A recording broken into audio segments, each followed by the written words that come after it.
Porque acho que a internet que trouxe e colocou tudo isso que você citou. E não a chegada de um líder, no caso citado do Bolsonaro. Você não pensa assim também? Perfeito, Fuzil, é exatamente isso. O que aconteceu foi um fenômeno gerado por 3 coisas, né? Eu acompanhei isso porque eu trabalhei a minha vida inteira na área de tecnologia. Primeiro foi a internet. Depois foi a disseminação do telefone celular. Hoje, praticamente, todo brasileiro tem um telefone celular. E aí, por último, vieram as redes sociais. E aí, o que acontece? Hoje, todo brasileiro tem informação, basta procurar na rede, e todo mundo tem uma opinião. E um dos méritos do presidente Bolsonaro foi que ele reconheceu isso e respeitou isso. Enquanto há políticos que não entendem isso, não aceitam isso, a posição deles é que, se eles pudessem, eles acabavam com redes sociais. Então, não há dúvida que, como eu falei, né, o presidente Bolsonaro, ele é ao mesmo tempo participante desse movimento e ele foi um beneficiário. Por isso que erram aqueles que acham que, tirando o presidente Bolsonaro do jogo político, as pessoas vão parar de se interessar por política, vai todo mundo voltar a querer saber só de futebol. Mas, ô Mota, se você olhar bem, por exemplo, que nem eu estava pensando, por que o Bolsonaro é um sucesso em rede social? Porque o Bolsonaro é impressionante. É impressionante o que ele agrega de gente quando ele vai e tal. O nome dá valor, né? Ele é um cara, sim, e é orgânico o negócio. A gente vê aqui, E o Lula não? Porque o Bolsonaro ele é autêntico. O Bolsonaro, quando ele fala as bobagens dele, ele fala com autenticidade. O Lula, ele tenta dar uma engrupida. Tem um roteiro. O Lula ele tem que estar na TV aberta com aquele comercial. Lembra aqueles comerciais que ele tinha? Sim. Como é que ele chamava? O Duda Mendonça. Sim. Terno alinhado. Fala, não, agora Lula você tem que usar o terno azul, porque agora a gente vai por aqui.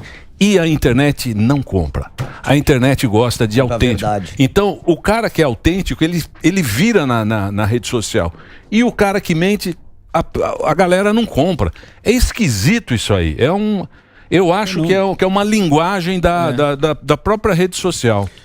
O Lula não vai ninguém gosta do Lula. Na live do passarinho, com o Shoa. Aí vem o Bolsonaro com a camisa do Goiás. Esse que é o negócio, eu acho que é por aí, viu? Não há dúvida nenhuma. Eu falo um pouco sobre isso no começo do meu livro, né? O Jogando para Ganhar. Essas duas figuras, elas são símbolos, né? Mas são símbolos diferentes. Eu me lembro, Emílio, eu acho que era 2016, 2017, quando o Bolsonaro começou a despontar nas redes sociais, e ele despontou porque ele surgiu como um meme, né? Lembra que tinha os oclinhos? Sim. Bolsonaro. Sim. E o que o Bolsonaro fez com aquilo ali? Muitos políticos poderiam ter ficado irritados com aquilo, né? Dizendo, isso aqui não tem nada a ver comigo. O Bolsonaro embarcou naquela onda. Usou a hype. Né? Ele usou aquilo como uma ferramenta de comunicação para se aproximar das pessoas. E aí eu acho que houve um encaixe. A rede social deu a ferramenta, o Brasil estava vivendo aquele momento, mas como você mesmo disse, o presidente Bolsonaro era a figura daquele momento, porque ele passava uma naturalidade, uma autenticidade, aquelas lives, né? E você via, era live feita na mesa da cozinha, ou numa mesa ali na varanda. Sim. Mas o discurso do Lula, pode ver, 2 discursos, dependendo para quê. É isso aí. No Foro de São Paulo. Ele tava, no Foro ele é soltinho. Só que na internet, isso não é a TV Globo que ninguém passa compra mais. Não tem edição para isso. Exato. Então, temos Bolsonaro já? Temos. Então nós temos Bolsonaro, estavam falando muito mal dele. Sabíamos que ele estava. Não sabíamos que ele estava aqui. Mas temos o Bolsonaro, e quem vai fazer a primeira pergunta pro Bolsonaro é o nosso querido Mota, que está conversando com a gente agora. Tudo bem, Bolsonaro? A pergunta é padrão, a resposta é padrão também. Tudo bem. Boa. Vamos agora, o Mota quer fazer uma pergunta para você. Ele estava conversando aqui com a gente diretamente do Rio de Janeiro. Manda bala, Mota. Boa tarde, presidente. A minha pergunta é a seguinte: se o senhor pudesse... Está ouvindo? Está muito baixo aqui. Está baixo? Eu falo mais alto. Tá. Melhorou? Está baixo. Presidente, você eu estou ouvindo bem, o Mota não. O Mota não está ouvindo. Presidente, se o senhor pudesse... Tá joia? Se o senhor pudesse voltar no tempo até o início de 2019 e reiniciar a sua trajetória, o senhor faria alguma coisa diferente? Mota, a gente sempre aprende as coisas, amadurece, tá? E a gente vai tomando o rumo melhor das coisas. Eu estou com 68 anos de idade. Sempre fui explosivo, né? Bastante objetivo e sincero. Eu não deixarei de ser isso. Talvez o tom de voz baixando um pouquinho mais. Agora, eu enfrentei um problema sério, Mota, que pouco se fala. Formar ministério. Eu consegui botar quem eu queria, mas uma dificuldade enorme, não por parte dos convidados, mas por parte de pressões aqui em Brasília. Você pode ver, quando você pega o Porto de Santos, coisa simples, eu peguei com prejuízo de 500 milhões de reais, entreguei com lucro de 530 milhões. Para onde iam esses 1 bilhão e 30 milhões? Ia para algum lugar. Então teve gente lá na região de Santos que ficou revoltada com isso. E isso sempre foi um feudo de grandes partidos políticos com sede em São Paulo. E poderia citar várias estatais. Então esses problemas potencializam no outro lado da linha. O cara que perdeu essa tetinha de 1 bilhão e pouco por ano, o que ele puder me queimar, ele queima. Então eu poderia falar de vários estatais para você, como é que foi a questão de bancos oficiais, como começou o namoro com Paulo Guedes, como é que apareceu o Tarcísio, a Damares, a Tereza Cristina. Então isso daí leva na frente, né? O pessoal fala, o Bolsonaro ele perdeu para ele mesmo. Se ele tivesse esse tipo de comportamento, não teria acontecido aquilo lá na frente. Agora, nós sabemos que ao longo desse tempo todo, eu era o tempo todo acusado de querer dar um golpe e um pessoal, uma nata de Brasília, que não é apenas nata política, né, a nata de outros poderes, se uniu para me tirar da presidência.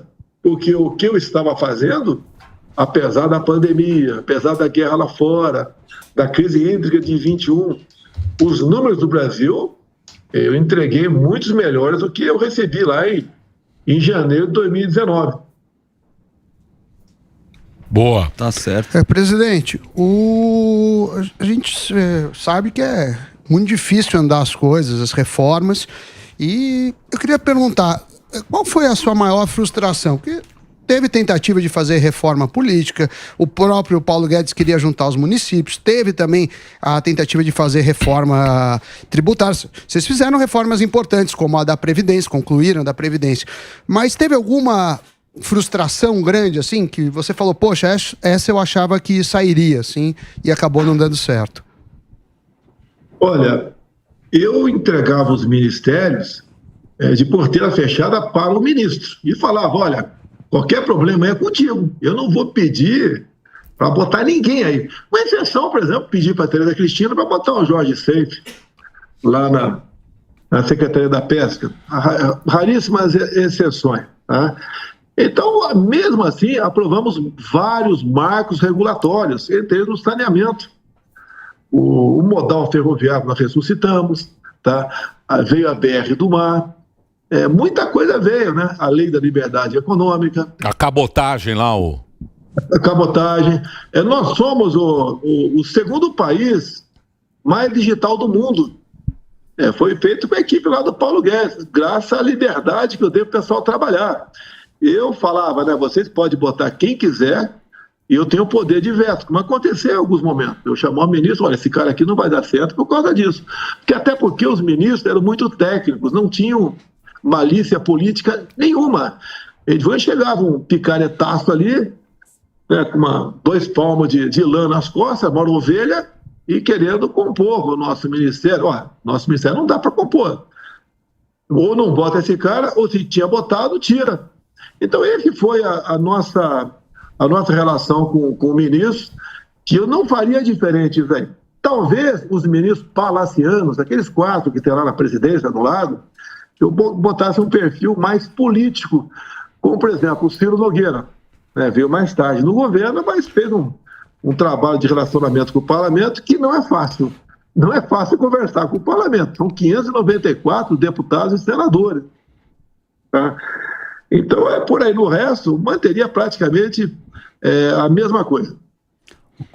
Menos o Mandetta, né? O Mandetão. Sim, o Mandetta tá sumido. O Mandetta sumiu. Mandetta, estamos esperando o pico do Mandetta até hoje. Tá na Venezuela. Cadê o Mandetta?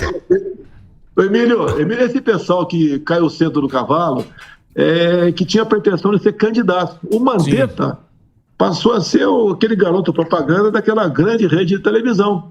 Quando veio a Covid, ele ficava ali 2 horas por dia, falando, enchendo linguiça, na verdade. E não transmitia boas informações. O que eu pedi para ele sempre, reconheça a autonomia do médico. Eu sei que você é médico, ele é o médico que mexe com osso, como é que é o nome? Trauma, né? Mas dá liberdade para o médico. E ele resolveu não fazer isso. E uma ida dele ao Supremo Tribunal Federal, logo na pandemia, ele disse lá para o pessoal, né? Olha, se não fizer isso, os caminhões do Exército vão recolher corpos pelo Brasil. Então ele apavorou o pessoal do Supremo Tribunal Federal. Aí, o início de uma posição, eu sei que ser independente, né? Mas mais que independente por parte do Judiciário. Impor certas coisas. E quando eles deram, o Supremo deu autonomia para governadores e prefeitos gerir a questão da pandemia, praticamente ignorando o poder central, eu fiquei meio desmobilizado. Nós compramos a vacina para todo mundo. Então ninguém pode falar, o cara é negacionista. Eu comprei. Quem quis tomar, tomou. Não obriguei ninguém a tomar a vacina. Então isso tudo, para o pai do Mandetta, pegou. Tá? O que é a autonomia do médico? Você chega lá com uma coisa que você não sabe. Ninguém sabia o que era a Covid. Ninguém sabia. Hoje ainda temos notícias fora do Brasil de surpresas. E o cara está lá com problema. Está para morrer com falta de ar. Até eu fiz aquele gesto, né? E o pessoal falou que eu estava debochando. Tá nas imagens, não tem nada disso. Para o médico receitar alguma coisa para o cara. Ponto final. É isso que nós fizemos. Hoje somos reconhecidos por parte do mundo como um dos países que saiu melhor na questão da pandemia. Morreu muita gente? Morreu, sabemos disso, lamentamos qualquer morte, independente da causa. Mas o Mandetta foi uma tremenda decepção desde o começo, porque ele se arvorava como um possível candidato, né, à presidência da República daquele órgão de imprensa. Ô, Johnny Bravo, queria fazer uma pergunta pro senhor aí. Eu queria perguntar pro senhor o negócio seguinte: muitos apoiadores, pessoas que seguem o senhor, que votaram no senhor, faz campanha e tudo mais, muitos ficaram chateados com o que aconteceu logo após as eleições, que o senhor deu uma sumida, foi para os Estados Unidos, não falou nada, a turma lá na porta dos quartéis, os velhos tomando chuva, engripando lá, esperando uma palavra do senhor. O senhor se arrepende de não ter dito nada para eles naquele momento? Olha, por vezes o silêncio fala mais alto. Foi um choque para muita gente no Brasil, o resultado final das eleições, né? Apertado, inclusive, e o pessoal foi protestar, né? De forma legítima, né? E pacífica, como sempre fizeram. E começaram a achar aí a porta dos quartéis para reclamar falta de transparência, né? Falta de segurança, né? E é um direito deles. Você pode protestar de forma pacífica onde for possível, né? De acordo com as leis, e eles fizeram isso aí. Eu me recolhi. Nós fizemos a transição abrindo todas as portas da esplanada para o pessoal da esquerda. Ninguém da esquerda reclamou, fui em tal ministério, não tinha esse ou aquele documento. Algo foi me sonegado. E eu, acho que por 2 vezes apenas, ou 3, eu falei. Uma vez, logo no início de novembro, onde eu disse mais ou menos o seguinte, né? Vamos aí entender o que está acontecendo, não vamos fazer nada do que a esquerda sempre fez, tocante à depredação de patrimônio, etc. Sim. Parece que estava adivinhando que algo pudesse acontecer. Sim. Mas esse recado não era para o meu pessoal, o meu pessoal, aquele pessoal que está comigo, sempre agiu dessa maneira. Ele não tem que dar conselho, né, para ninguém no tocante a isso daí. Ao longo de 4 anos, a direita não se dividiu, muito pelo contrário, se uniu. Hoje eu vejo alguns isentões falando aí, a direita tem que se unir, nenhuma extrema, né? Nem para a extrema direita, nem a extrema esquerda. Não tem isso. A direita está unida e, mais do que isso, a direita tem conhecimento o que aconteceu ao longo dos 4 anos e aprendeu muita coisa. E a direita não errou. Esse pessoal do 8 de janeiro, tá? Quem fez aquele quebra-quebra não foi o nosso pessoal. Sim. Você pode ver, o próprio ministro da Defesa, o senhor José Múcio, falou que não houve uma figura central no 8 de janeiro, e também quem fez a baderna, o quebra-quebra, não foi aquele pessoal que estava acampado. Palavras do próprio ministro da Defesa, José Múcio. E você vê a dificuldade que o pessoal está tendo no parlamento, que é o nosso pessoal, né, que passou a ser minoria de uma CPI, apesar da CPI ser uma arma da minoria, o instrumento da minoria, a maioria que está tomando conta é mais pró-governo, e já tem dificuldade. Tivemos muita sorte quando houve aquela divulgação das imagens do general G. Dias, de forma pacífica, né, passeando no meio daqueles que estavam depredando prédios públicos. Vimos aquela imagem também daquele fotógrafo da Reuters chutando uma porta que já estava aberta e depois se confraternizando com aquele meliante lá. Agora, isso tudo apareceu sem querer. Ninguém esperava que aquelas imagens fossem aparecer. Que as primeiras imagens que apareceram foi daquele cara quebrando o relógio lá atrás. Sim. Onde tivemos informes, né, que para o governo de plantão aí estava excelente aquelas imagens, porque o cara estava com a camiseta minha. E depois, na segunda imagem que veio o ar pela CNN, começou a mudar de figura esse quadro de 8 de janeiro. Que sempre tem que perguntar, né? O que aconteceu? Quem ganhou com isso? Eu não ganhei nada com isso. A direita não ganhou absolutamente nada com isso. Quem ganhou, então? Não a esquerda. Estava no dia seguinte o Lula, quem diria, né? O Lula posando de grande democrata. Está vendo agora, com o passar do tempo, quem o Lula é. E vale a pena aqui, eu até anotei, né? Eu sempre dou uma olhada no efemérides. Hoje, 2 de julho, hoje? 3. Hoje é 3. Não, tudo bem. Foi no dia de ontem, 2 de julho. A libertação da senadora colombiana Ingrid Betancourt, que foi sequestrada pelas Farc. E as Farc, juntamente com Lula e Fidel Castro, fundaram o Foro de São Paulo em 1990. A Farc, os companheiros. O foro tava os companheiros, né? Boa. Você não foi lá no foro? Você não tava no foro, O foro tá fraco. Tá que nem o... Não tem audiência. O não foro. tem. Tá que nem a live do Lula. Tá igual a live. Tá igual a live do Lula também. Não Tá desanimada. Sem grandes eventos. Agora, é um negócio... Isso aí é esquisito, né? Porque, pô, a gente torce, né, para que essa CPMI... Que a gente saiba realmente... Esclareça o que aconteceu ali, né, Bolsonaro? E eu acho que isso sempre vai para uma novela, o cara joga para cá, joga para lá, acaba virando meio político, a gente não, acho que nunca vai saber realmente o que aconteceu ali. É igual a CPMI da Covid. Qual um dos fatos mais importantes? É o tal de Carlos Gabas, que foi cogitado lá atrás, no governo Dilma, para ser ministro da Defesa. Quando aparece aquele desvio de 50 milhões de reais, de grana que foi ali que não foi para a Bahia, né? Foi para o Nordeste. Foi criado o consórcio do Nordeste lá para comprar respiradores e o pessoal desvia. Manda até 5 milhões para Araraquara, aqui em São Paulo. Não tinha nada a ver com a questão lá daquele grupo lá do Nordeste. Ou seja, vimos, com toda certeza, né? Morreu muito nordestino por falta de respirador no hospital. O hospital por quê? Porque os governadores do Nordeste, sob a coordenação lá do Carlos Gabas, desviaram 50 milhões e não compraram um respirador sequer. Quer dizer, uma das poucas coisas que a gente podia aproveitar daquela CPI para catapultá-la, acabou não acontecendo. Daí o pessoal começou a fazer um montão de firula. O Bolsonaro queria comprar Covaxin, 400 milhões de doses, com a propina de R$1 por dose. Né? Quem é que estava coordenando a propina? Era um cabo da Polícia Militar lá de Minas Gerais. Ou seja, coisa sem pé nem cabeça. Então, também falava, o Bolsonaro não comprou vacina em 2020. E, pelo que eu sei, a primeira vacina em 2020 aplicada no mundo foi no Reino Unido, em dezembro, não tinha vacina para comprar. Nós fizemos pré-contrato, fizemos acordos, e o nosso Brasil, pode ter certeza, mesmo proporcionalmente, foi um dos 4 que mais vacinou no mundo. E outra, por parte do governo federal, não obrigamos a ninguém a tomar vacina. Continuamos defendendo a liberdade. A liberdade não tem preço. Até costumo dizer, né? Quem quer calar a Jovem Pan? Não é o Ministério Público. O MP é provocado por alguém. Igual, não sei se foi divulgado na imprensa, igual há 2 semanas, foi o Conselho Tutelar da minha casa, onde eu moro aqui, atrás da minha filha de 12 anos, né? Por que ela não tomou vacina?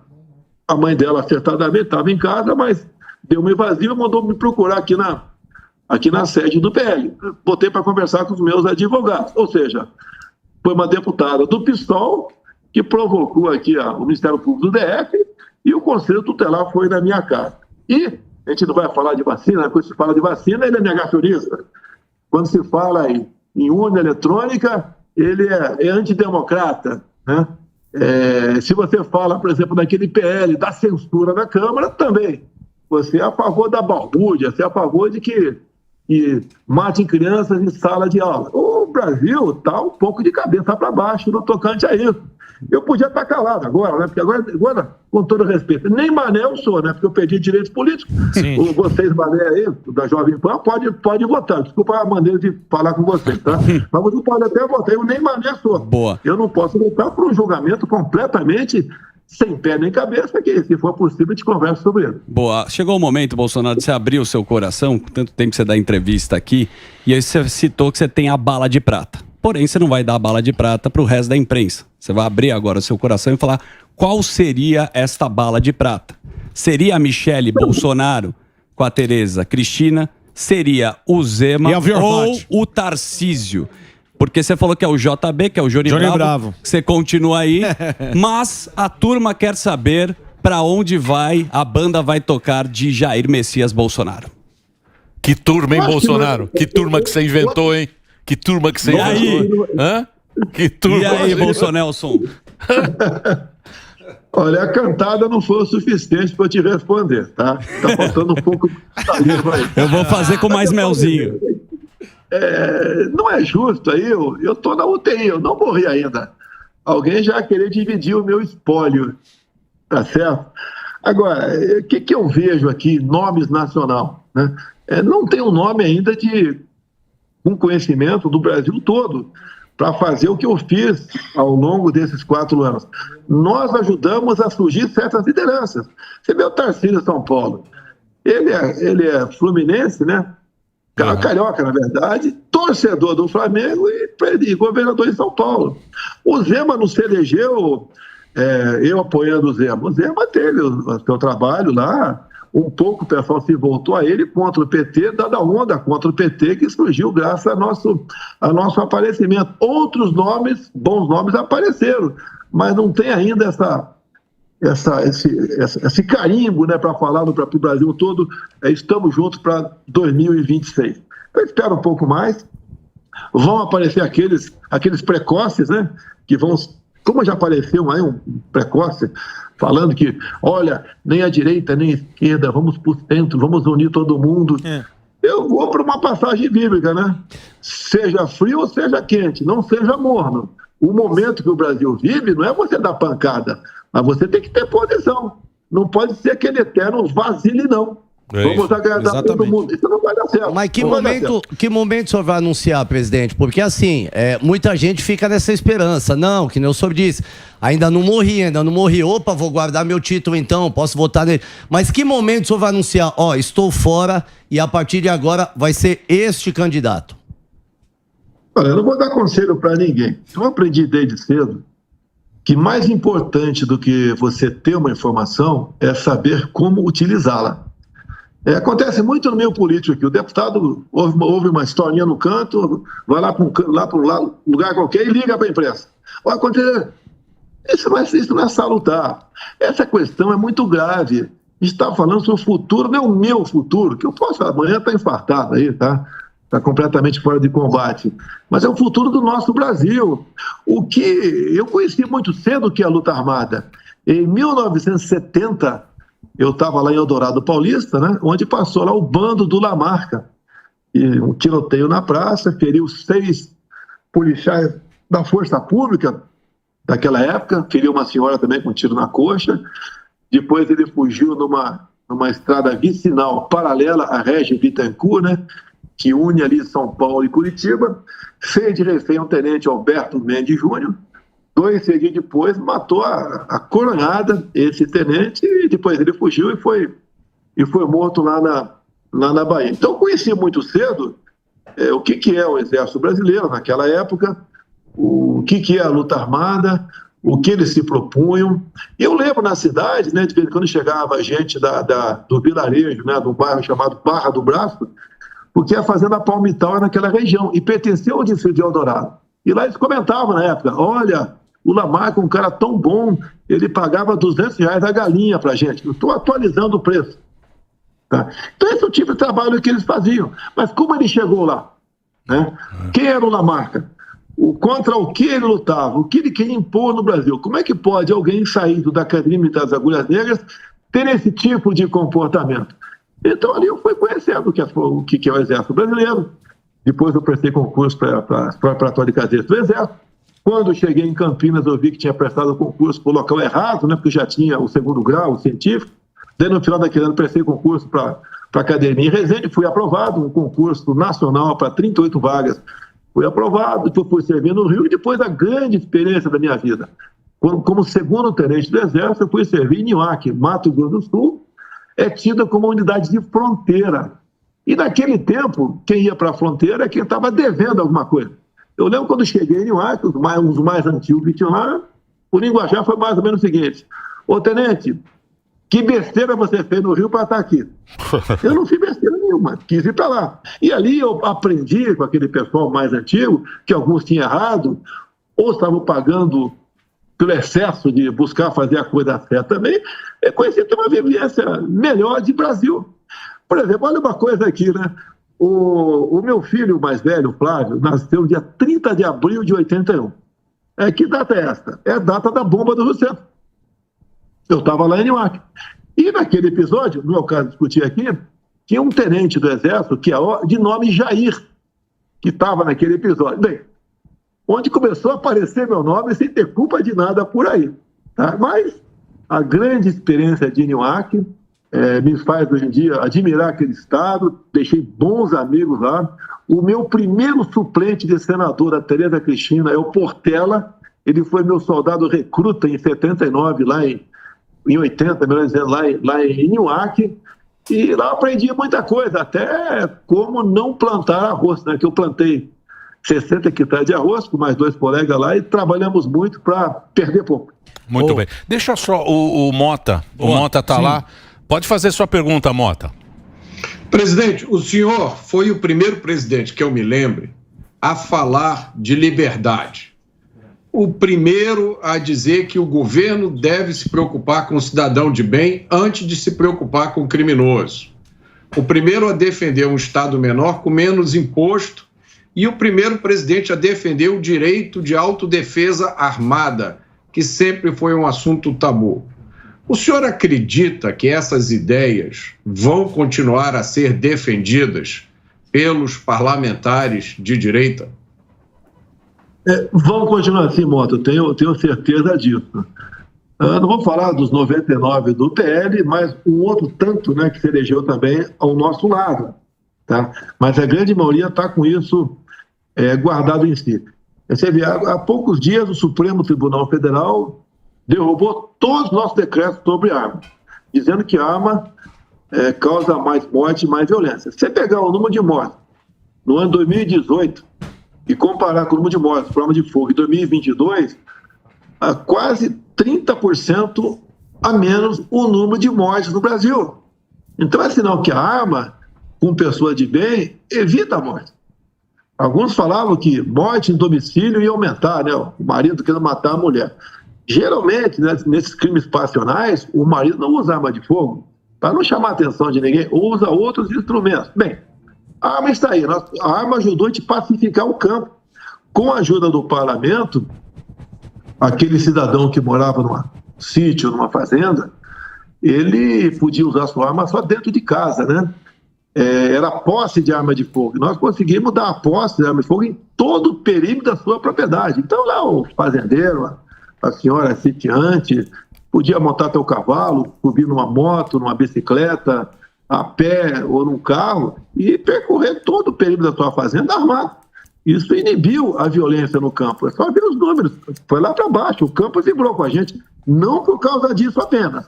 É que nós realmente entendemos que o nosso trabalho como presidente da República aqui era não atrapalhar quem queria produzir, como lá atrás, com a lei da liberdade econômica.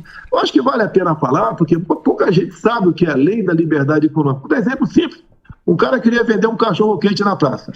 Uma senhora queria, por exemplo, abrir um salão de beleza. Um homem queria abrir uma oficina mecânica. E entrava com o pedido de alvará e demorava meses, anos para sair isso aí. A nossa lei, se em 30 dias a prefeitura não se manifestasse, ele podia abrir seu negócio. Então isso tudo foi uma coisa que nos ajudaram muito por ocasião da pandemia. Ninguém esperava em 2020, né? Final de 2020, que foi o primeiro caso, 2019, na verdade, depois de 2020, quando começou a aparecer a pandemia, o estrago que alguns governadores fez em seu estado. Aquela política, fica em casa, a economia te vê depois. Eu apanhei muito dizendo que as pessoas saudáveis tinham que trabalhar. Os idosos com comorbidades tinham que se cuidar.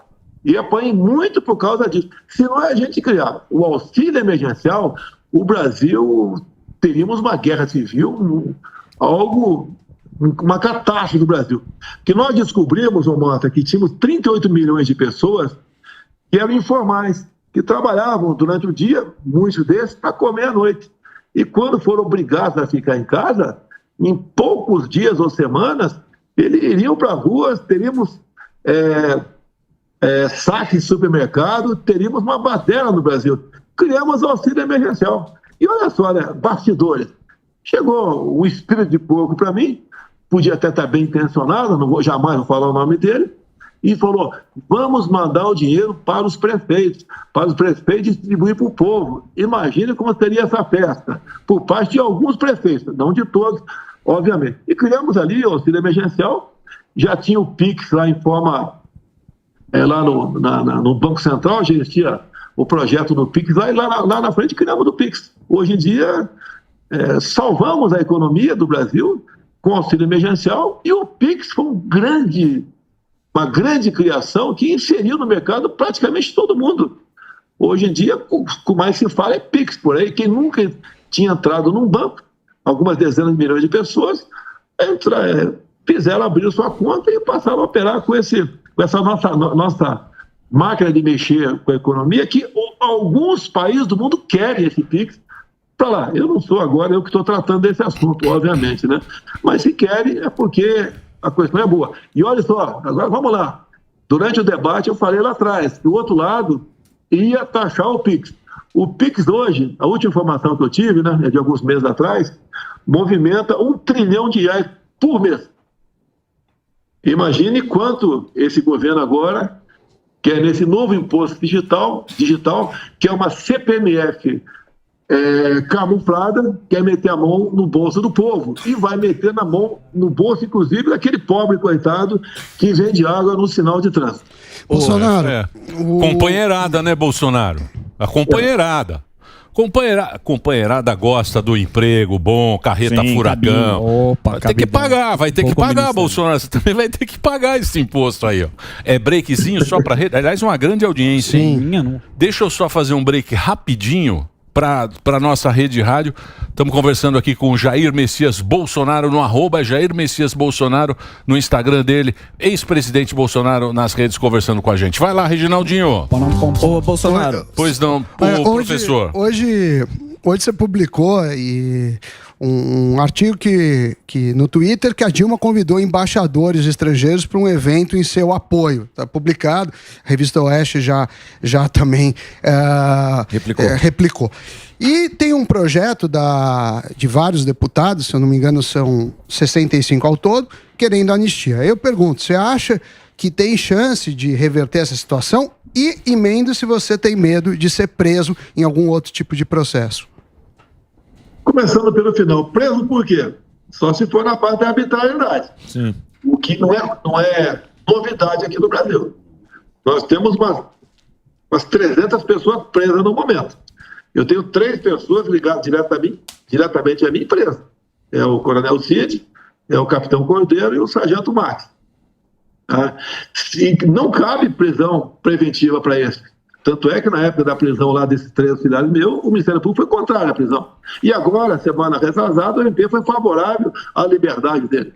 E o Alexandre Moraes, de forma como ele decide tudo lá, resolveu não, vai ficar mais um tempo de molho aí, porque, segundo o despacho lá, eles poderiam combinar com depoimento. Então, a arbitrariedade não nos falta.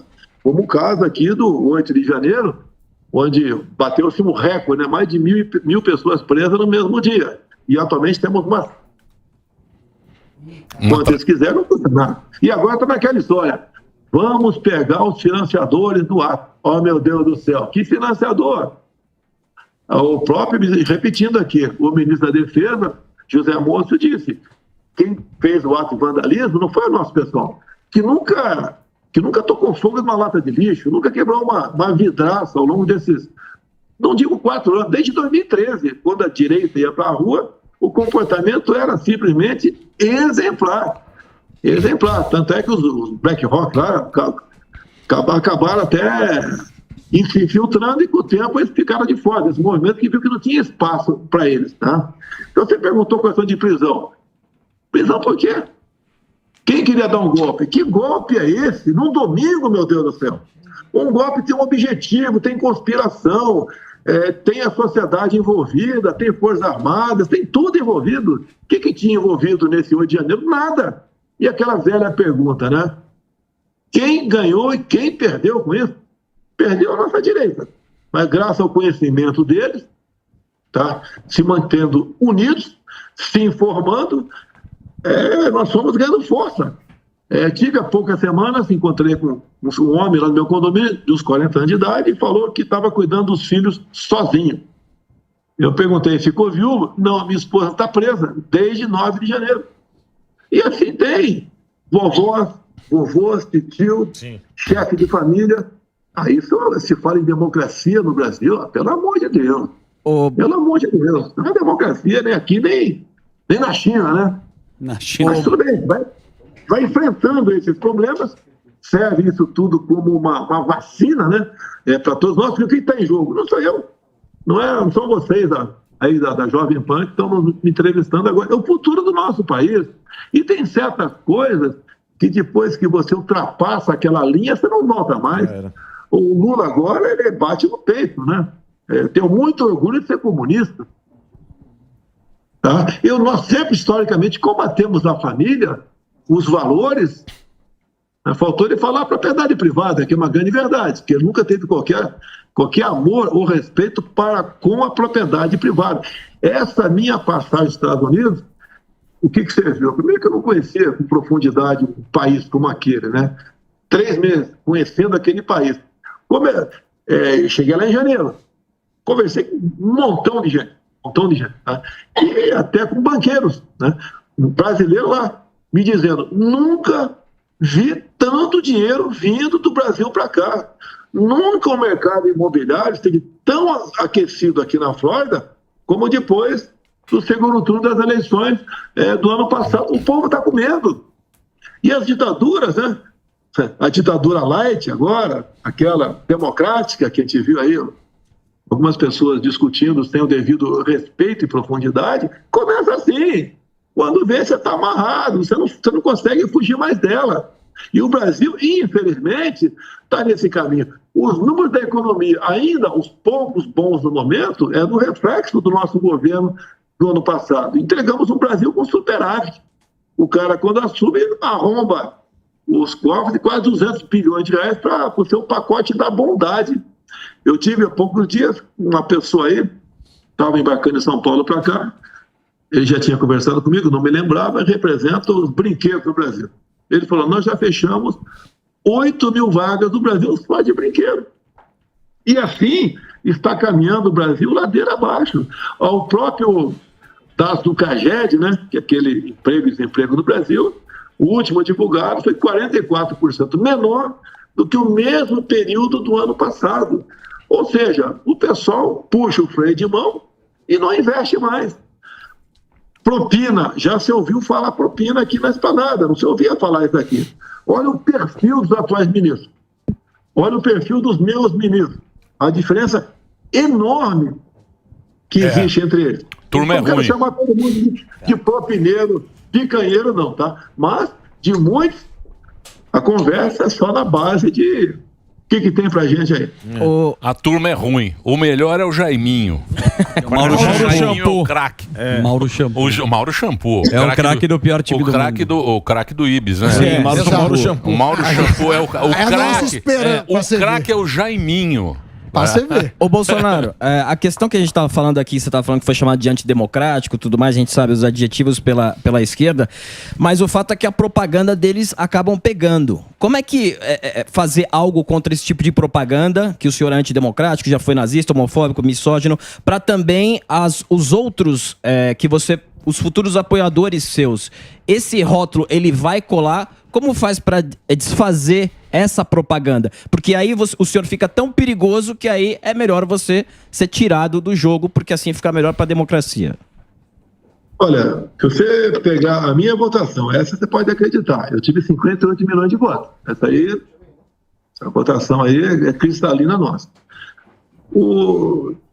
A gente vai cada vez mais mostrando para alguns da esquerda, né, para o povo da esquerda, quem nós somos, o que nós queremos. Eu lembro de uma reunião em São Paulo, por ocasião das eleições, né?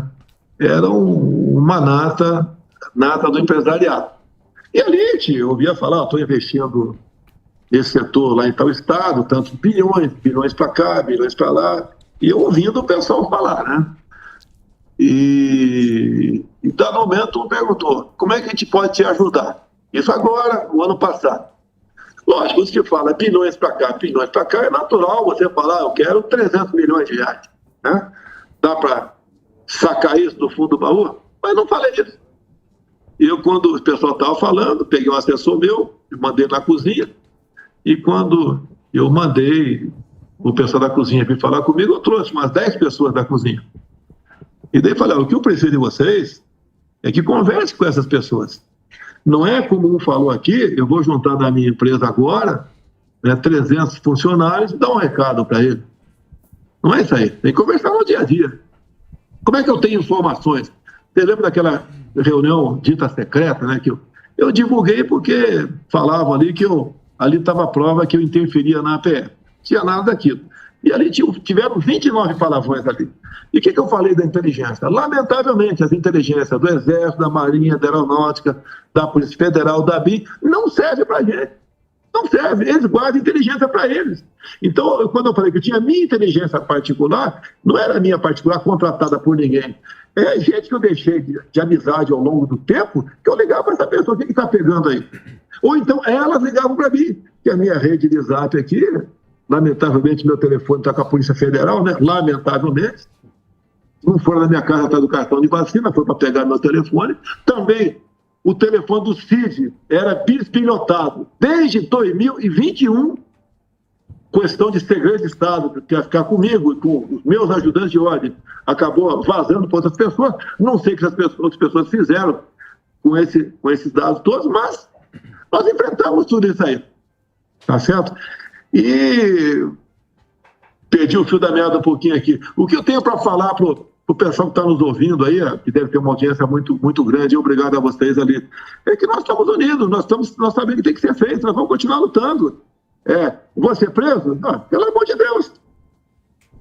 Qual a acusação? Qual a acusação? Você pode ver, esse ato de 8 de janeiro, em 2016, nós tentamos aí criminalizar a invasão de prédios públicos e privados, e também bens públicos e privados, como se ato terrorista fosse. Nós aprovamos, a senhora Dilma vetou e o veto foi mantido. Se isso tivesse sido lei lá atrás, esse pessoal que invadiu estaria sim enquadrado como terrorismo. Não estão agora. e quiseram, no começo, chamá-lo de terrorista, como alguns da imprensa ainda diminuiu bastante, chama esse pessoal de terrorista. São baderneiros, são arruaceiros, são até marginais, que devem ser punidos pela depredação de patrimônio, invasão, etc. Mas nunca chamá-los de terroristas. Nós não somos, nossa ainda não é essa. E desde o começo, peguei aqui, eu sou acusado de querer dar um golpe. Repetindo, acho que não concluí o raciocínio da vez anterior. Um golpe num domingo, né, com cadeiras vazias, sem conspirar com ninguém. E o Lula, prosélito democrata, com esse tipo de amizade que ele tem, que não é de agora, é desde lá de trás,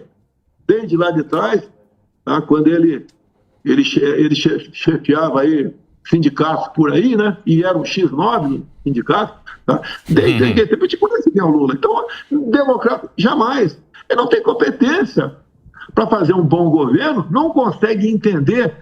Se falar para ele curva de Laffer, né? Eu sei que ninguém tem obrigação de saber o que é isso, a não ser economista. Mas se explicar um pouquinho, ele não vai entender. Ele não vai entender que curva de Laffer é quando você aumenta tanto imposto, como quer fazer agora, o governo, imposto seletivo. A você que está em casa aí, você é dona de casa, né?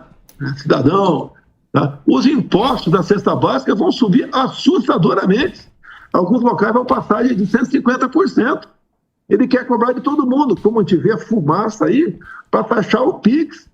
E esse imposto seletivo, olha só, agora virou petista, agora virou médico, né? Endocrinologista, etc. Ele vai ter a liberdade, se o Congresso aprovar essa reforma tributária, de algo que, porventura, segundo os petistas, faça mal para você, aumentou a carga tributária.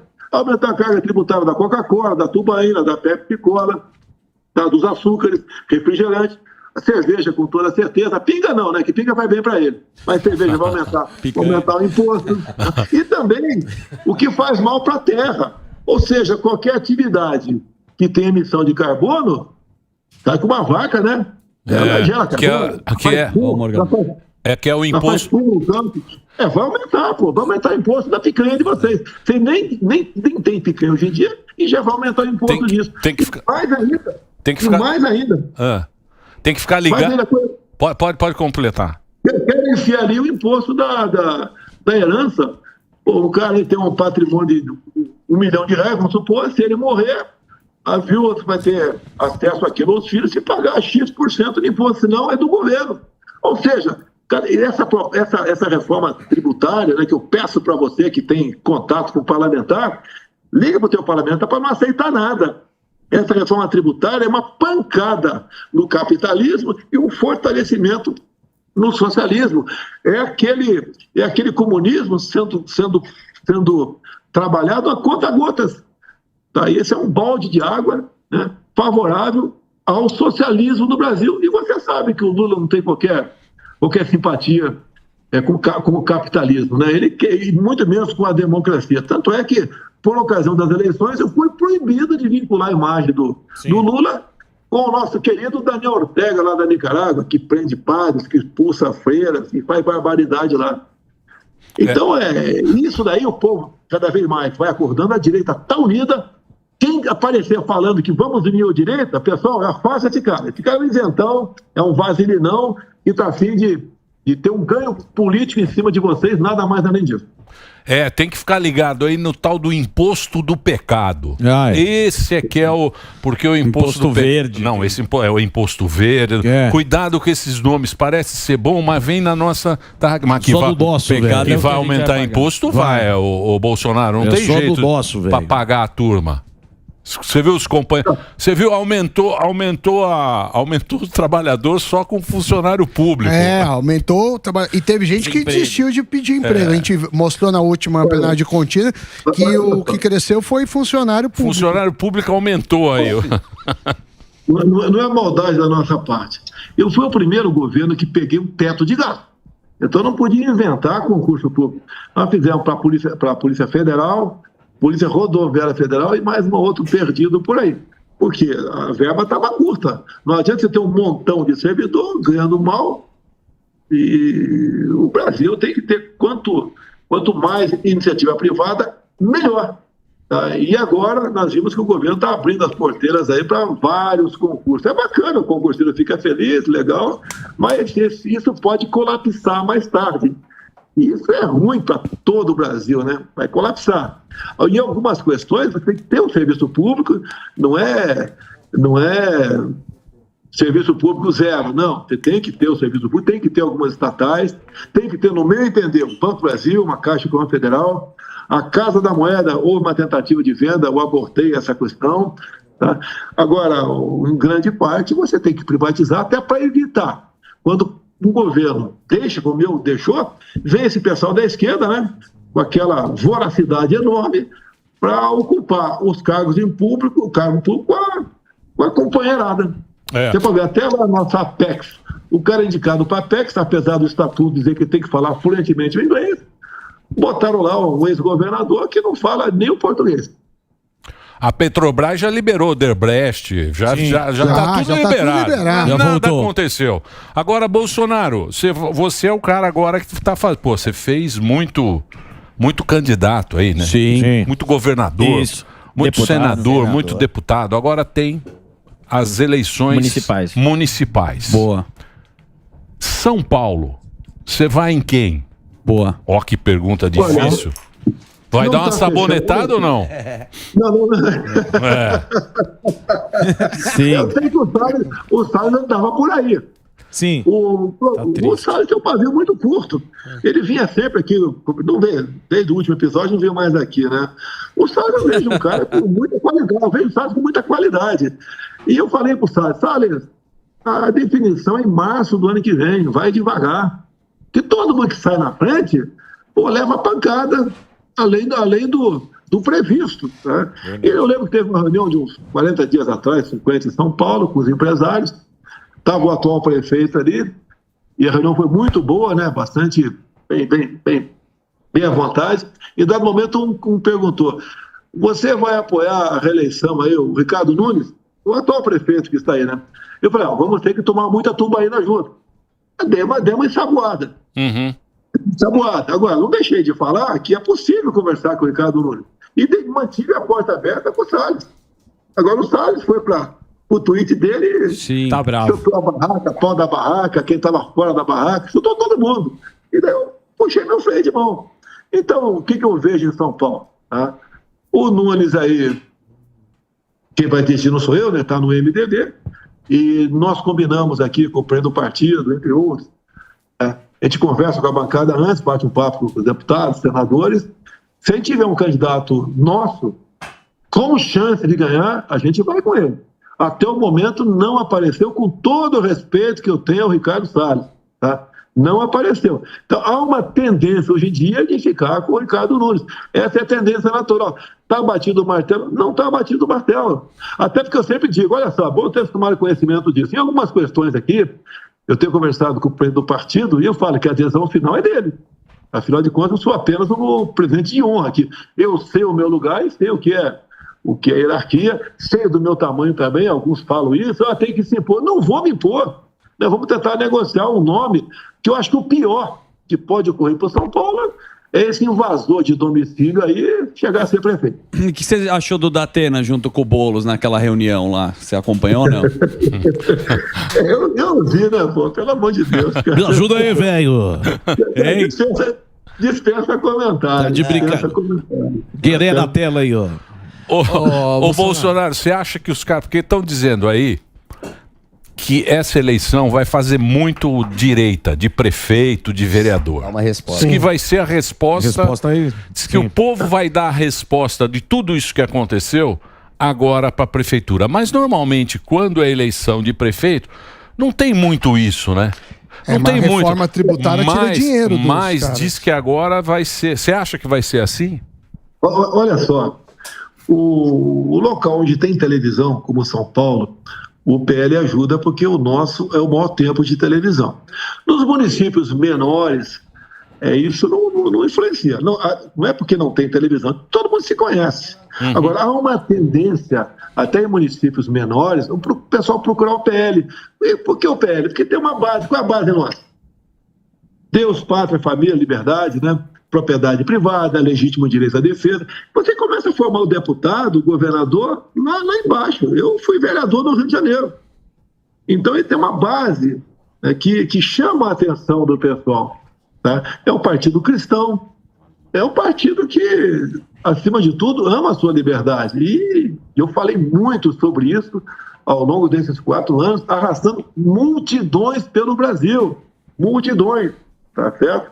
E não só o povo na rua, bem como as nossas motocicletas. Em São Paulo, aí ninguém consegue dizer um número correto, mas ali, no mínimo, 200 mil motos, no mínimo, sem gastar um centavo. Como conseguir isso aí? A verdade. Até quando eu comecei a fazer campanha lá atrás, né? Na verdade, eu comecei em 2014. Tem um vídeo, se você puder procurar esse vídeo no YouTube, enquanto a gente está conversando, para apresentar aí, Bolsonaro, a AMAN, né? A Academia Militar das Agulhas Negras, 29 de novembro de 2014, onde eu vou para o meio da tropa, né? São jovens que, alguns momentos depois, seriam declarados aspirantes oficiais do Exército, e eu falo, pessoal, tá, que você, candidato a presidente da República, é 2014. Tá? Muitos vão morrer pelo caminho, eu quase morri, mas temos um compromisso, né, dar a nossa vida pela nossa pátria. Lamentavelmente, alguns, não são todos, uma grande maioria segue isso, alguns não seguem, mas vale a pena se puder botar esse videozinho no ar, eu acho excepcional, para mostrar que eu comecei sozinho, realmente, lá em novembro de 2014, fazer campanha para 18. E quando o sistema viu que não tinha como me segurar mais, porque foi uma coisa espantosa o que acontecia em aeroporto. Né? Aqui em Juiz de Fora, a praça toda cheia, no mínimo 50 mil pessoas ali. E a esquerda viu que estava difícil me segurar, foram para a facada. Contrataram um cara, com toda certeza, não tenho prova disso, ele não é um lobo solitário, porque tentaram um álibi perfeito para ele aqui em Brasília. Estou em Brasília agora, aqui em Brasília, uma pessoa entrando na Câmara com a identidade dele. E as investigações não foram para frente, mandaram até 3 advogados, um no avião particular, para atender o Adélio. E esse que desembarcou com o avião particular declarou: isso que está fazendo aqui? Eu estou preocupado o Adélio morrer na cadeia. Está de sacanagem, né? Então tínhamos elementos para apurar o mandante do crime, tá? Mas a esquerda é muito forte. Em 2002 abafaram o Celso Daniel, vendo a imagem ali. Outras mortes aconteceram, né? Que lamenta, é a vida, vamos em frente. Se Deus quiser, deixar o Brasil melhor para quem vier atrás de nós. Ô Bolsonaro, eu queria falar sobre a oposição no Congresso. Você acha que o que está acontecendo, que a galera não está indo tão para cima, não está fazendo um ataque aí tão ferrenho pelo que aconteceu com o Dallagnol, ou você acha que falta realmente um pulso, uma liderança ali? Olha, tem muito deputado inexperiente, eu não quero criticar. Inexperiente, é um bom, tem um coração grande, é honesto, quer fazer a coisa certa, mas lá dentro só tem raposa felpuda, tá? Então eles têm dificuldade de manter isso vivo lá dentro. Na própria CPI, você está vendo aí, não só a CPI, como a CPMI. Alguns poucos se destacam. Mas acredito que, como nós estamos com a verdade do nosso lado, temos aquelas imagens, né, a segundo lote de imagens que foi divulgada pela CNN, estão forçando a barra lá para trazer pessoas para depor. Eu tenho falado para eles: olha, convoque quem está na papuda presa. Quero ver uma mulher lá de 60 anos de idade, avó, e ver a vida pregressa dela. E como é que você pode deixar uma pessoa presa por tanto tempo? Você acha que essa pessoa queria, com violência, botar um fim no Estado Democrático de Direito? É isso que nós fazemos. Não só ela, é trazer pessoas também que estão em liberdade agora, uma tornozeleira eletrônica, para ver a vida pregressa dele e mostrar para chocar a opinião pública a injustiça, a covardia que estão fazendo com essas pessoas. Então, isso tudo, poxa, soma, né, para o nosso lado. Mas, te repito, falta um pouco mais de experiência. Pode ter certeza, vão adquirindo experiência. Tudo aqui não fica estático aqui em Brasília. Essas pessoas vão melhorando na questão de conversar com a população, ter novas ideias e também lutar lá dentro. Quando eu cheguei em 91 na Câmara, eu era sozinho. Não tinha mais ninguém. Tinha acabado o período militar. Eu levava, batia em mim todo dia, eu retrucava. Tanto é que pego frase minha, falando palavrão, até lá dentro, brigando, etc. Tá vendo como ele é grosso? Mas, pô, o cara não sabe o que o cara fez comigo. Vai dar uma dedada no meu olho, né? E eu tenho que dar uma porrada no cara. E fiz isso sozinho lá dentro. Quantas vezes vocês me viram discursando sozinho? Tem uma foto minha emblemática. Até serve para os deputados. Por que eu discursava sozinho? Primeiro que é uma briga para tu falar. Mas quando eu discursava sozinho, eu falava para 10 milhões de pessoas na Voz do Brasil à noite. O nosso pessoal tem que usar a Voz do Brasil. E detalhe, não é só falar que vai. Muitas vezes você fala, no meu tempo, você era boicotado. Eu ia lá na Voz do Brasil, olha, você me botou no ar ontem, vai botar agora. Que o resumo dá em média 20 segundos. E 20 segundos, você dá uma tremenda mensagem para a população brasileira. Ô, Bolsonaro. Deixa eu só fazer uma perguntinha agora baseado nisso que você estava falando. E você leu a matéria da vez da Lindora lá, da procuradora? Li a matéria. Parabéns a ela. O Ministério Público está sendo ignorado pelo senhor Alexandre de Moraes. Ele é consultado, o MP, para cumprir tabela, mas a decisão já está tomada. É como o meu caso, ela foi contra a busca e apreensão atrás de cartão de vacina. Olha, eu sempre disse que não havia tomado a vacina. Nunca neguei isso aí.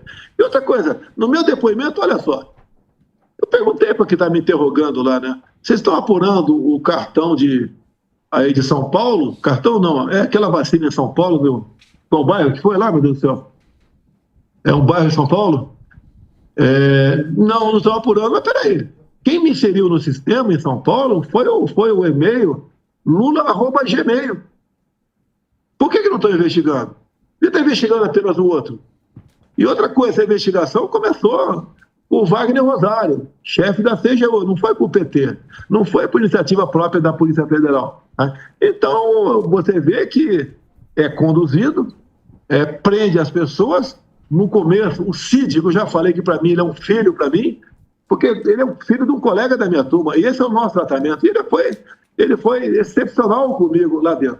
O telefone dele era uma caixa de mensagem, tudo que acontecia, querem falar comigo, eu ligo para ele, manda mensagem. O telefone dele era quase um telefone público, e grande parte que está lá dentro, ele nem sabe o que aconteceu. E se ele tivesse mal intencionado, tinha sumido com o telefone. Agora a polícia vai para lá, federal, amando de um ministro do Supremo Tribunal Federal, fazendo aquela tática, né? Expedição com rede, né? Joga a rede. Eu não sei pronunciar o nome de inglês corretamente. E dali, então, começa a pendurar inquérito em cima de inquérito. E daí é joia, gasto da primeira-dama, eu pagando despesas em dinheiro vivo. O total da despesa nunca chegava a 20 mil por mês. E tem o respectivo saque na minha conta bancária. E daí você vê, joga para a imprensa. Ele usava recurso público, usava o cartão corporativo. O meu cartão corporativo pessoal, que eu podia sacar 17 mil por mês e tomar tubaína, nunca saquei um centavo e nunca paguei uma tapioca na minha vida. Ô Bolsonaro, você é muito pão duro. A gente viu aí viu aí no todo, só tinha a Dirce. Sim, R$32 na Dirce aí o seu cartão. Desculpa. Tem que ser igual o Barba e a Janja. Tem que gastar à vontade. Você tem pergunta? Eu tenho uma pergunta aqui, Bolsonaro.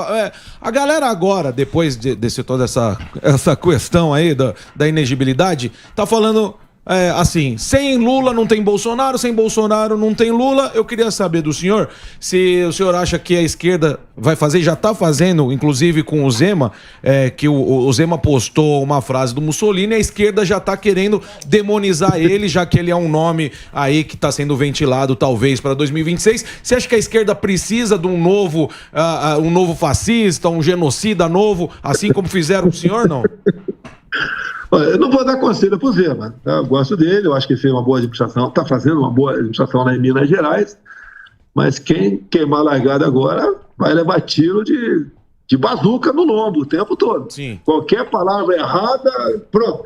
Uma piada que ele conte que alguém grave já vai virar um escândalo nacional. Então vai com calma, tem muito tempo ainda. Eu costumo dizer que 26 passa por 24. Então nós confiamos conforme acertado com o Valdemar aqui, o nosso presidente, e estamos com um problema que todo partido político gostaria de tê-lo, né? Nós temos o excesso de candidatos, não só para câmaras municipais, bem como para prefeituras pelo Brasil todo. E tinha um exemplo, me fugiu da cabeça aqui, de uma prefeitura lá em Rio Grande do Sul, me fugiu o nome do município, onde todos ou todas as candidatas serão mulheres, obviamente. Quando tem cota para homem, né? A prefeita, a vice-prefeita e toda a nominata de vereador serão completados por mulheres. E vejo uma participação muito grande na mulher na política, não por cota, mas por querer participar e achar que tem potencial para isso. Quem me traz essa informação é a dona Michele, que tem rodado o Brasil. Teve há pouco tempo em Cuiabá, depois teve em Ji-Paraná, lá no interior de Rondônia. A senhora, a senhorita, as mulheres são bastante ativas nessa questão política. E eu tenho dito para o nosso pessoal, olha, tendo bons nomes, né, porque vem muita gente ali meio querer costear o alambrado, como dizia o Brizola lá atrás, né? Não vai dar certo. Então, nós estamos trabalhando nesse sentido. Acredito que o público feminino será bastante grande ao nosso lado e o PL crescerá muito em 2022, mas não apenas em qualidade, entendo eu que em quantidade, não só em quantidade, mas também em qualidade também. Já que a gente está falando em prefeitura, a gente falou de São Paulo e o Rio de Janeiro, porque parecia que é o Flávio Bolsonaro e agora parece que até está o Pazuzu, o Pazuello. Quem o senhor vai apoiar? O pessoal fala no Pazuello, né, nosso general aí, paraquedista aí, o pessoal fala do Braga Neto também, mas ali, você viu, o Pazuello, ele é um tremendo de um gestor, ninguém pode negar isso daí. Ele foi um interventor lá em Roraima, quando era general da ativa, estava na ativa, mostrou realmente o brilhante trabalho que ele fez, um momento difícil do Estado. O Braga Neto foi interventor aí no Rio de Janeiro também, tem uma tremenda de uma bagagem tocante à gestão. O Braga Neto soma a ele a questão da segurança pública, ele realmente é interessado e gosta do assunto, não é aquele especialista de ar-condicionado, né? Então tem potencial, tem que saber se eles querem, e se quiserem, o conselho que eu já dei para eles, só fala depois de 24, para não levar tiro a partir de agora. Pianinho, tem que ficar pianinho. O Bolsonaro tá pianinho. Muito bem. Queria agradecer. Claro, agradecer. Não. Oi? Tudo bem. Quer ficar mais? Não, se você quiser ficar mais. Uma coisa apenas, né? Pois não. Tranquilo. Por ocasião da votação aí que eu perdi por 5-2, eu acabei sendo inelegível. O último voto foi do senhor Alexandre de Moraes, e por 4 ou 5 vezes, após ele ler uma frase que seria minha, ele me chama de mentiroso. Isso dói no coração da gente, ser chamado de mentiroso. Não sou, tá? Esse tipo de gente, ele acha que não sou. Tá? Agora, as frases que ele leu foi que eu tirei do inquérito de novembro de 2018, o inquérito da Polícia Federal. E então, ele podia ter falado que eu li frase do inquérito da Polícia Federal de 2018. E esse inquérito, eu trouxe ele à baila, né? O ano retrasado, o ano passado também, tinha a ver com a apuração de possíveis irregularidades por ocasião das eleições de 2018. Para vocês entenderem a situação. Quando acabou o segundo turno de 2018, chegou um documento bastante sólido dizendo que tinha havido fraude no segundo turno das eleições de 2018.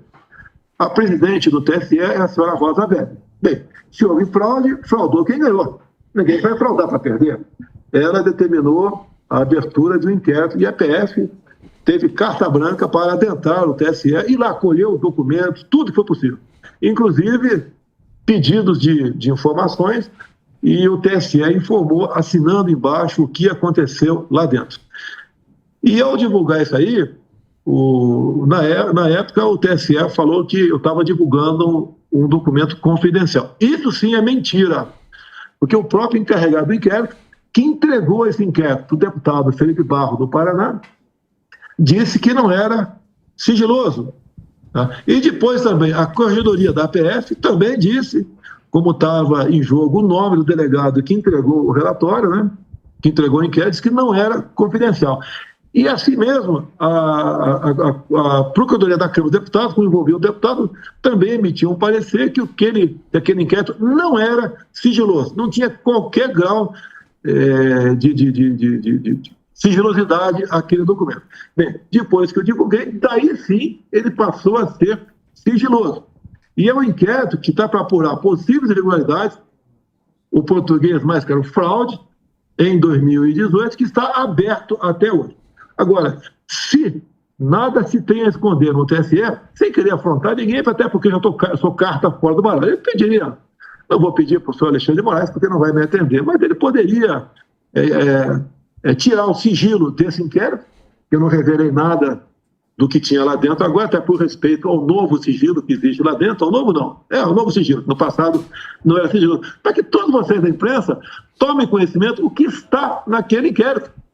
Eu digo a vocês, é algo realmente inacreditável, mas tudo que está lá, nada foi feito pela Polícia Federal. Foram informações que o próprio Tribunal Superior Eleitoral deu para a nossa Polícia Federal. E como dizem que a democracia não tem preço, né? Esse inquérito deveria se tornar público para que cada um formasse o juízo do que aconteceu nas eleições de 2018 e por que eu ganhei. E porque, obviamente, não concluiu rapidamente, né? Que eu seria o responsável por possível irregularidade por ocasião daquelas eleições. O Mota tem mais alguma pergunta? Tenho sim. Eu gostaria de fazer uma última pergunta. Presidente, tem gente que diz que para fortalecer a direita, nós precisamos ter vários partidos de direita, né? Que ter um partido só de direita é uma situação meio complicada. O ideal seria ter vários, uma frente ampla. Qual a sua opinião sobre isso? Olha, eu fiquei 28 anos dentro do parlamento. Então, sempre, né? O partido tinha interesse em inchar o seu partido, não interessa como, porque dali sai o fundo partidário. O PL cresceu uma massa lá atrás do PSL, o pessoal não soube trabalhar direito o PSL. Né? E com o PL agora, fui bem conversado com o Valdemar, e o Valdemar tem cumprido tudo que conversou comigo, e eu com ele também. A nossa ideia é fortalecer. Outros partidos, não digo partido no momento, mas tem deputados de outros partidos que pensam exatamente igual a nós, e gostaria de vir para o nosso partido. Não vem porque seria infidelidade partidária, ele poderia perder o seu mandato. Mas esses parlamentares estão pressionando, estão trabalhando dentro do partido, tem partido médio, partido pequeno também, para que tenha essa postura de bandeira, né, que seria o alicerce do partido, como eu disse para você, propriedade privada, legítimo direito à defesa, liberdade religiosa, armamento, livre comércio, é isso aí. Então, é bom aparecer mais, é bom, mas que não apareça certos partidos apenas de gogó. Nós vimos um partido aí que não era tão novo assim, né? Mas já estava apenas buscando aí simpatia e voto, e nada de compromisso. Então, acho que isso que está plantado, até porque o parlamentar hoje em dia, ele não precisa mais, por vezes, né, fechar os olhos e botar numa proposta do governo para liberar suas emendas.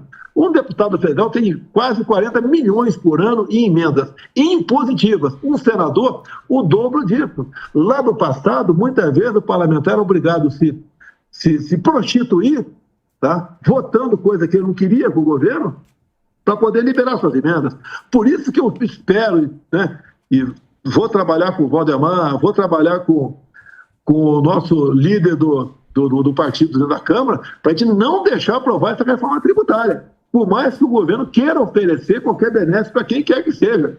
E seria o fim, no meu entender, da credibilidade na justiça, se num momento tão importante como esse, parlamentares aprovasse lá o imposto do pecado, aprovasse a taxação de herança, depois aí, não sei se passaria pelo parlamento ou não, parece que não, a questão de taxar o PIX, tá? O parlamento tem que dar o seu exemplo, né, que nós acreditamos que tem melhorado, em especial, da última eleição para essa. Boa. Muito obrigado, Bolsonaro, por ter conversado com a gente. Você está em Brasília, né? Diretamente de Brasília. Boa. É? Você está indo... Estou aqui na sede do PL, aqui, dando expediente aqui. Você agora... Posso fazer a campanha? Claro. Pix? Não sei. Propaganda? Olha aqui, ó. Vai ser lançado amanhã nos Estados Unidos. E o Pix? Quanto você levantou aí no Pix? Um complemento alimentício aqui, a base de algas marinhas. Garoto propaganda nos Estados Unidos. Eu quero saber do Pix. Garoto propaganda. Ganha o livro do Trump, que não haja dúvida. Estou em 4 páginas do livro do Trump. O Trump, os caras querem meter ele em cana lá, hein, Bolsonaro? Tem que ficar ligado lá, que os caras querem, não querem mais o Trump. Deixa eu falar uma coisa. E esse Pix aí? Quanto você levantou aí? Pra pagar os processos? Daria pra quanta tubaína? Iniciativa da população, muito obrigado a quem colaborou. A massa das colaborações foi de R$2 e R$22, a massa. Dá para pagar essas despesas agora, ainda sobra um pouquinho para tomar uma tubaína ainda, ok? Boa. Obrigado, viu, Bolsonaro, pelo papo. A gente tá vendo que você tá bem aí, pô, legal conversar com a gente aqui no Pânico. Muito obrigado. Agradeço a liberdade que vocês me dão para conversar aquilo que eu gostaria de falar com todo mundo, coisa rara, e encontrar em outros órgãos de imprensa. Existe, mas coisa rara. E, por último, né, para todo mundo, a quem interessa calar a Jovem Pan? É, uma boa pergunta. Eu não sei, a Globo a gente tá dando o dobro da audiência, mas eu não gosto de falar isso. Que dá, Inclusive eu vou botar a Alexa, Globo News. Tá um azar isso daí. Alexa, Globo, você não sabe o azar que dá ganhar. Alexa, Tá nem funcionando a Alexa. Fora do ar. Saiu do ar. Não, entrou. Não. Então eu ponho aqui porque você não sabe o que acontece quando a gente começa a aparecer. Obrigado, viu, Bolsonaro? Um abração pra você. Obrigado aí pelo papo. Bom,